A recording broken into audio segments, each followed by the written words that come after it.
हम कोई भी बात इस तरह से न कहें जिससे कि हमारी बहन बेटियों की भावनाएं आहत हों या किसी के सम्मान पर आंच आए। तो ये कि वो आदमी झूठा है जो इस बात को कह रहा है कि हिंदू गुज्जर मुस्लिम गुज्जर एक हैं, जबकि आपस में पीछे बैठ करके कह रहे हैं कि देखो भाई ये मुस्लिम जो हैं ये कहाँ के गुर्जर रह गए हैं जब ये मुस्लिम हो गए हैं।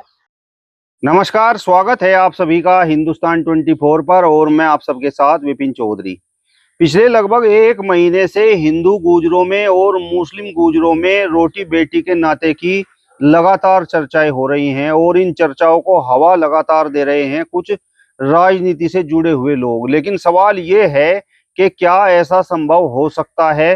धर्म क्या कहता है? आज इस पूरे विषय पर प्रकाश डालने के लिए हमारे साथ महंत आनंद स्वामी जी मौजूद हैं। महाराज जी, बहुत बहुत स्वागत करता हूं आपका हिंदुस्तान 24 पर। आपका भी मंदिर में एक महत्वपूर्ण विषय लेकर आने के लिए बहुत बहुत आभार है प्रियवर, और आपका मंदिर में स्वागत है। क्या मुस्लिम गुजरों में और हिंदू गुजरों में रोटी बेटी का नाता हो सकता है? क्या ये संभव है? देखिएगा, अगर कानूनन आप बात करें तो विवाह आपकी स्वेच्छा पर निर्भर करता है। आप कर सकते हैं विवाह, कोई दिक्कत की बात नहीं। अगर लड़की बालिग है और लड़का बालिग है, विवाह कर सकता है। लेकिन सवाल इस बात का है कि अगर कोई मुस्लिम बेटी हिंदू गुर्जर्स के यहाँ पर आएगी, मुस्लिम गुर्जर्स के यहाँ से, क्या उसे समाज स्वीकार करेगा? क्या उसे घर वाले स्वीकार करेंगे? अगर उसे सम्मान नहीं मिलेगा तो उसका जीवन तो नर्क बन जाएगा भाई। और अगर कोई हिंदू गुर्जर से कोई बेटी मुस्लिम्स के बीच में जाती है, वहां पर क्या वो लोग उसे स्वीकार करेंगे? भले ही गुर्जर हैं, क्या स्वीकार करेंगे? क्या सामाजिक स्वीकृति मिल जाएगी? तो ये दिक्कत की बात हो जाएगी। दूसरे रहन सहन का, खान पान का फर्क ये भी बहुत आड़े आएगा। ये दिक्कतें सामने आएंगी। अब सवाल इस बात का है कि क्या यह होना नहीं चाहिए? देखो, हो सकता है, वो तब सकता है जबकि इसमें सामाजिक स्वीकृति मिल जाए। जैसे कि कश्मीर से जो मुस्लिम गुर्जर्स थे वो यहाँ पर आए थे, हरियाणा में खदरी में एक पंचायत हुई थी काफी पहले। तो हमारे जो गुर्जर बिरादरी के सरदार थे, दो प्रमुख यहाँ पर चौधरी बने हुए थे उस पंचायत में, उन्होंने मना कर दिया था रोटी बेटी के संबंध के लिए। मुस्लिम गुर्जर्स ने कहा था कि भाई हम यहाँ पर आप लोगों में मिल तो जाएंगे, लेकिन मिल करके भी अगर अलग थलग पड़े रहे हम और हमारी स्थिति बहुत खराब रही तो फिर फायदा क्या होगा? तो हमारे साथ रोटी बेटी का संबंध हो और सबसे पहले अपनी बेटियां देने के लिए हम तैयार हैं। तो उन्होंने बड़ा दिल करके यह बात कही थी। तो उस जमाने में आप लोगों ने, जो हिंदू गुर्जर्स हैं, उन लोगों ने ही मना कर दिया था। अगर आज आप इस तरह का मुद्दा उठाते हैं तो अपने गिरबान में झांक करके देखना चाहिए और यह देखना चाहिए कि मुस्लिम्स ने, जो मुस्लिम गुर्जर हैं, उन्होंने बड़ा दिल करके पहले दिखा दिया था। और आज की तारीख में आप अगर कोई अनर्गल इस तरह की बात करते हो तो ये बिल्कुल बेकार की बात है। हाँ, अगर सामाजिक स्वीकृति हो जाए, आप लोगों का स्तर इतना ऊंचा हो जाए, हिंदू गुर्जर्स का और मुस्लिम गुर्जर्स का, जो इस बात को समझे कि भाई हमारा कल्चर महत्वपूर्ण है, रहा सवाल परमात्मा के नाम का, तो मालिक तो सबका एक है, कोई दिक्कत की बात नहीं, और आपस में शादी विवाह होने लगे तो यह तो एक अच्छी बात हो जाएगी। आप एक दूसरे के कल्चर को जानेंगे, समझेंगे, और जो नफरतें हैं उनका कम होने का अवसर मिलेगा। बशर्ते यह स्थिति ऐसी रहे कि कोई मुस्लिम अगर हिंदुओं में आती है मुस्लिम लड़की, तो उसको स्वेच्छा पर रहे उसकी, वह अपने मुस्लिम ट्रेडिशंस को, जो इस्लामिक ट्रेडिशंस हैं, उनको फॉलो कर सकती है। और कोई हिंदू लड़की मुस्लिम गुर्जर्स में जाए और वहां पर जाकर के अगर वह अपने हिंदू कल्चर को फॉलो करती है तो कर सकती है। और यदि हिंदू लोग मुस्लिम्स में जाकर के मिलना चाहते हैं, हिंदू गुर्जर लोग, तो उनकी स्वेच्छा पर है, उस पर समाज दबाव न बनाए। वो प्रभावित होकर के यदि वहां पर जा रहे हैं, दिक्कत की बात नहीं। और अगर मुस्लिम गुर्जर यहाँ पर हिंदुओं में आकर के मिलना चाहते हैं, अपने हिंदू गुर्जर्स में आकर के मिलना चाहते हैं, तो उनका हिंदुओं को स्वागत करना चाहिए और उस पर मुस्लिम्स का कोई प्रेशर नहीं होना चाहिए। यानी आप कन्वर्ट होकर के एक दूसरे से मिलें या बिना कन्वर्ट होकर के एक दूसरे से मिलें, दोनों स्थिति में सामाजिक स्वीकृति अनिवार्य है। यदि आप सामाजिक स्वीकृति के बगैर एक दूसरे से विवाह करेंगे तो वो विवाह ज्यादातर कामयाब नहीं होंगे। कामयाब हो सकते हैं पर वो 1% से कम रेशियो रहेगा, और वो उन लोगों का रहेगा जो सेलिब्रिटी टाइप है और बहुत ऊंचे लेवल के लोग हैं। सामान्य लोगों में ये चीजें नहीं चल पाएंगी और दिक्कतें बहुत सारी सामने आएंगी। क्या महाराज जी, राजनीतिक लाभ के लिए कोई राजनीतिक व्यक्ति किसी दूसरे राजनीतिक व्यक्ति को यह सलाह दे सकता है कि आप हिंदू गुजरों में शादी कर लीजिए? देखिएगा, मैं यहाँ पर राजनीतिक बयान तो बिल्कुल नहीं दूंगा, किसने क्या कहा मुझे इस बात से मतलब नहीं है। लेकिन मैं केवल एक बात कहूंगा कि आपको इस तरह की सलाह नहीं देनी चाहिए।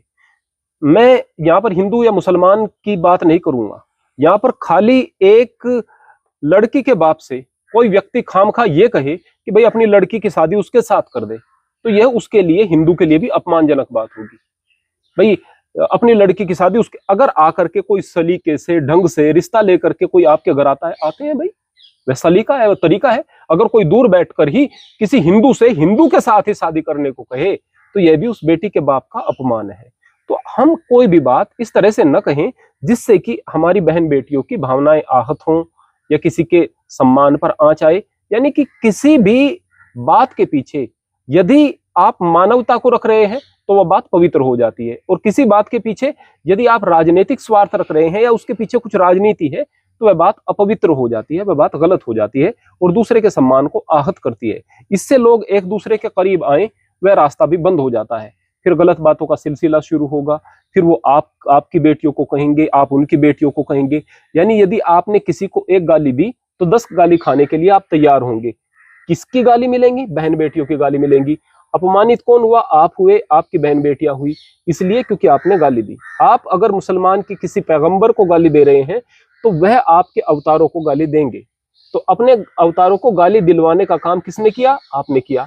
अगर मुसलमान कोई हिंदू देवी देवता को गाली देता है तो अपने पैगंबरों के प्रति गलत बात सुनने के लिए तैयार उसे रहना चाहिए। किसने ये बात शुरुआत की? जिसने हिंदू देवी देवताओं को गाली दी। तो जब इस तरह की बात हम करेंगे, ये ओछी हरकतें हैं और इन हरकतों में बिल्कुल नहीं पड़ना चाहिए। कोई बात अगर सामाजिक स्तर पर प्रबुद्ध लोग बैठ करके करते हैं, वह समाजों के लिए हितकारी है, और कोई भी बात यदि राजनीति से प्रेरित हो जाती है तो वह बात गलत हो जाती है। महाराज जी, इस पूरे विषय पर धर्म क्या कहता है? जब तक सामाजिक स्वीकृति नहीं होगी तब तक आप इस चीज को धर्म के आधार पर भी सॉल्व नहीं कर सकते हैं। मैं तो ये चाहता हूं, सभी लोगों की इच्छा ही होनी चाहिए कि भाई ये धर्म की दीवारें गिर जाएं, सभी लोग इस बात को सोचें कि हम सब उस परमपिता परमात्मा की संतान हैं, और सभी लोग मिलकर के देश के विकास के लिए काम करें और अपने विकास के लिए काम करें। भाई दया हर एक धर्म सिखाता है, किसी की चोरी मत करो, हर एक व्यक्ति इस बात को कहेगा, हर एक धर्म कहेगा। शराब मत पियो, जुआ मत खेलो, हर एक धर्म कहेगा। जो आपकी बेसिक शिक्षा है वो तो सारे धर्मों की एक ही है ना। तो जो मेन चीजें हैं, मेन जिन चीजों को लेकर के आप मुक्ति तक जा सकते हैं, वो तो सभी धर्मों की एक है। तो हम तो ये कहेंगे कि भैया धर्म की दीवारें गिर जाएं, लेकिन अगर नहीं गिर रही और सामाजिक स्वीकृति नहीं मिल रही, उस कंडीशन में आप एक दूसरे के साथ शादी विवाह कर रहे हैं, तो उसमें से 99% फेल हो जाएंगे। महाराज जी, अगर कोई राजनीतिक व्यक्ति चुनाव के दौरान इस तरीके की बात कह दे कि भाई हिंदू गुर्जर और मुस्लिम गुर्जर तो एक हैं, तो क्या इस बात को सिद्ध करने के लिए मतलब फिर उसे जो है हिंदू गुर्जर में या मुस्लिम गुर्जर में शादी करनी पड़ेगी? देखिएगा, मेन बात यह है प्रियवर कि आप इस तरह से ऊपर ऊपर से कहकर कि चुनाव के दौरान कह दिया ये और ये एक है, एक नहीं हो सकते हैं। एक होने के लिए तो आपको बहुत सारी चीजों को सोचना पड़ेगा। ये जो शादी का मामला है, इसको यदि आप चुनाव के दौरान कर रहे हैं तो यहाँ पर आपकी मानसिकता खराब है। यदि आप इस चीज से एकता को साबित करने की बात करते हैं तो इसके बहुत सारे तरीके हैं, बहुत सारी अच्छी बातें हैं। लेकिन अगर एक व्यक्ति बार बार हिंदू मुस्लिम एकता की बात कह रहा है, तो उसकी बात को अगर इस बात से कहने के लिए कोई व्यक्ति कह रहा है कि देखो भाई, आप लोग अगर एक मानते हैं तो एक दूसरे के साथ विवाह कर लो, तो इसमें इतनी बुराई नहीं है। क्यों? क्योंकि वो बार बार इस बात के बारे में कह रहा है कि हम एक ही हैं, एक ही हैं।